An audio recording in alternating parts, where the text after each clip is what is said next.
Dear friends, எல்லாருக்கும் வணக்கம். நான் உங்கள் Deva. Same costume, same background, mic கூட இல்ல. ஏன் அப்படின்னா மார்ச் 26 ஃபர்ஸ்ட் வீடியோ நான் போட்டேன். என்ன வீடியோன்னு உங்க எல்லாருக்குமே தெரியும். ஏன் தலைவன் விஜய்க்காக ஓட்டு கேட்டு நம்ம அன்னைக்கு சொன்னதுதான் இன்னை வரைக்கும் அதே ஸ்டாண்ட்ல தான் நம்ம இருக்கிறோம். என்ன அப்படின்னா 1 கோடி ரசிகர்கள் ஒரு 2 ஓட்டு எடுத்தா கூட 3 கோடி ஓட்டு வரையும் தலைவன் ஜெயிச்சிருவாரு அப்படின்னு ஒரு விஷயத்த சொல்லிதான் நம்ம வீடியோ போட்டோம். நிறைய பாசிட்டிவான கமெண்ட்ஸ் நமக்கு வந்துச்சு. நம்மளோட வீடியோவாக நிறைய பேர் எதிர்பார்த்தாங்க. ஏன் இந்த காஸ்டியூம், ஏன் இந்த பேக்ரவுண்ட் அப்படின்னா இதுதான் என்னோட கடைசி வீடியோ. எப்படி ஃபர்ஸ்ட் தொடங்கும் போது 2 வீடியோ போட்டு ஸ்டார்ட் பண்ணணும், அதே மாதிரி 2 வீடியோல நான் க்ளோஸ் பண்றேன். ஏன்னா நம்ம நினைச்சது நடந்துருச்சு. இந்தியா டுடே அவங்களோட கருத்து கணிப்பு நேற்று போட்டுட்டு தம்பியோட போனை போட்டு அழுகுறாங்க. அண்ணன் ஜெயிச்சிட்டார்ல, ரொம்ப ஒரு மாதிரி எமோஷனல் ஆயிடுச்சு. இப்ப ஜெயிச்சா எல்லாரும் சந்தோஷம் தான் போடுவாங்க, அழுகுறாங்க. காரணம் என்ன? அதுதான் விஜய், அதுதான் என் தலைவர். இது மக்களுக்கான அரசியல். மக்கள் ஜெயிச்சிட்டாங்க, விஜய் ஜெயிக்கல, மக்கள் ஜெயிச்சிட்டாங்க. அந்த ரிப்போர்ட் நீங்க பாருங்க.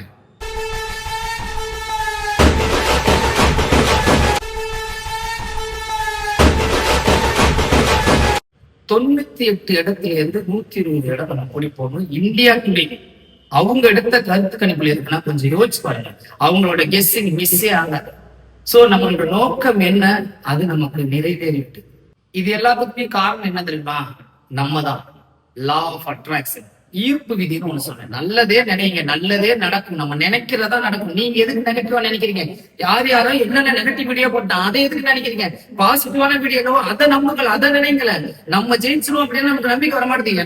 எனக்கு வெற்றி வரப்போகுது அப்படின்னு நினைக்கிறோம். மத்தவங்களுக்கு சொல்லும் போது அது நடக்குது அப்படின்னு நம்ம அடிக்கடி போட்ட வீடியோட விளைவு என்ன தெரியுமா?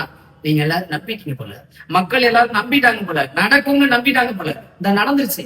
சோ மே 4 நம்ம எல்லாரும் நினைச்ச மாதிரி சி ஜோசப் விஜய் எனும் நான் அப்படின்ற அந்த குரல் நம்ம கேட்க போறோம். சொல்லும் போது புள்ள இருக்குது, சீரியஸா சொல்றேன்.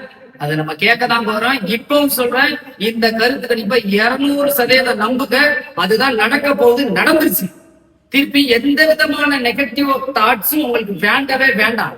200% இதுல எந்த மாற்றமும் கிடையாது, நடந்துருச்சு.